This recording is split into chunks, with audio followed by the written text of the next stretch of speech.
So, I don't know if you know this, but back in the day, you didn't just have CD players to play your music that you had. You also had these guys, mini disc players. Now, what's a mini disc?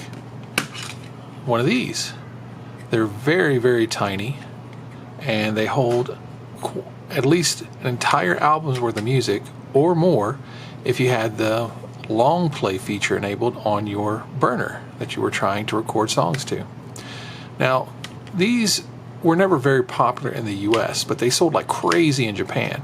You can still find some in the US, but typically they're just not as ubiquitous as the CD players of the time.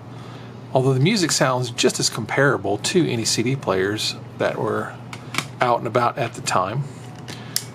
I always like these little guys because of how compact they are compared to a CD player.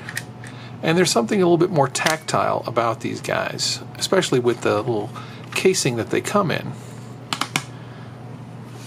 They came in lots of different varieties. Sony was kind of the forefront of these devices here.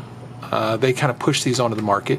Other manufacturers started making them as well during the late 80s and all through the 90s, well into the 2000s. Sony and, of course, Sharp made some. Aiwa, JVC, Toshiba, Kenwood, Pioneer, Samsung, you name it, just about everybody that was in the music scene at the time made mini disc players. Now, not everybody made mini disc recorders, but quite a few did. And then even fewer made mini discs that could do what's called long play, which means you could burn and compress the audio even further to get hours of music on one disc.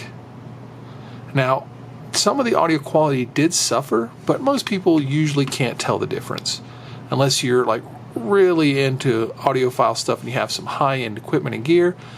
The normal listener out there will get by with some headphones, won't even notice a difference when they're burning and compressing that kind of audio. But if you're looking for something to get into for audio and something you haven't tried before, I highly recommend mini discs and mini disc players. There's not as many out there as there are CD players, of course, and the few that are still around can be in hit or miss shape. So do your research, check it out, and I bet you won't be disappointed when you actually get your hands on one of these little guys and start recording and listening to your own music.